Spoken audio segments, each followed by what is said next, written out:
Hello friends, ഇന്നൊരു Sunday ദിവസം കേട്ടോ. സൺഡേ ദിവസം മാത്രമല്ല, ഇന്ന് ഞങ്ങളുടെ 8ാമത്തെ വെഡ്ഡിങ് ആനിവേഴ്സറി കൂടാണ്. അപ്പോൾ കാലത്ത് തന്നെ ഞങ്ങൾ ആവണയങ്കാട് അമ്പലത്തിലാണ് പോയത്. ഇപ്പോൾ പിന്നെ മലയ്ക്ക് പോണ സീസൺ ആയതുകൊണ്ട് കുറേ സ്വാമിമാരുണ്ടായിരുന്നു, അതുകൊണ്ട് തന്നെ നല്ല തിരക്കും ഉണ്ടായിരുന്നു കേട്ടോ. അപ്പോൾ നമ്മൾ അമ്പലത്തിലൊക്കെ പോയി നിന്ന് ഇഡ്ഡലി, സാമ്പാർ, ചമ്മന്തി ആയിരുന്നു നമ്മുടെ ബ്രേക്ക്ഫാസ്റ്റ്. നമുക്ക് വലിയ സ്പെഷ്യലൊന്നും ഇല്ലായിരുന്നു, സാധാരണ ഉള്ള പോലെ തന്നെ.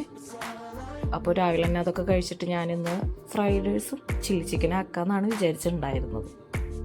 അപ്പോൾ അതിന് വേണ്ട റൈസൊക്കെ നമ്മൾ പുറത്ത് തന്നെ കേട്ടോ അടുപ്പൊക്കെ കൂട്ടിയിട്ട് റൈസ് വേവിക്കാൻ വെച്ചു, അതുപോലെ തന്നെ ചിക്കനും വേവിക്കാൻ വെച്ചു.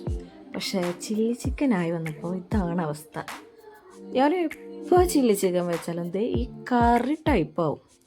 എന്തായാലും ടേസ്റ്റ് ഉണ്ടായിരുന്നു, കുഴപ്പമുണ്ടായില്ല കഴിക്കുക. അപ്പോൾ നമ്മൾ ലഞ്ച് നല്ല അടിപൊളിയായിട്ട് ഫ്രൈഡ് റൈസും ചില്ലി ചിക്കൻ എന്ന് പറയാൻ പറ്റൂല, എന്നാലും കുഴപ്പമില്ല, നമ്മളത് അടിപൊളിയായിട്ട് കഴിച്ചു. ഈവനിങ് ആയപ്പോൾ നമ്മൾ മോനെയും കൊണ്ട് പുറത്തേക്ക് നമ്മുടെ നാട്ടിലെ ബീച്ചിൽ സ്നേഹതീരം അവിടെ പോയി കറങ്ങി തിരിച്ച് വീട്ടിൽ വന്നപ്പോൾ ഒരു പൈനാപ്പിൾ ഉണ്ടായിരുന്നു. അപ്പോൾ അത് കട്ട് ചെയ്ത് ഉപ്പും മുളകൊക്കെ തേച്ച് അതും കഴിച്ചു. നല്ല ടേസ്റ്റ് ഉണ്ടായിരുന്നു കേട്ടോ, വെറുതെ ഉപ്പും മുളകും ഇങ്ങനെ തേച്ചിട്ട് കഴിക്കാൻ. അപ്പോൾ ഇതൊക്കെയാണ് നമ്മുടെ ഒരു വെഡ്ഡിങ് ആനിവേഴ്സറി ദിവസം കേട്ടോ.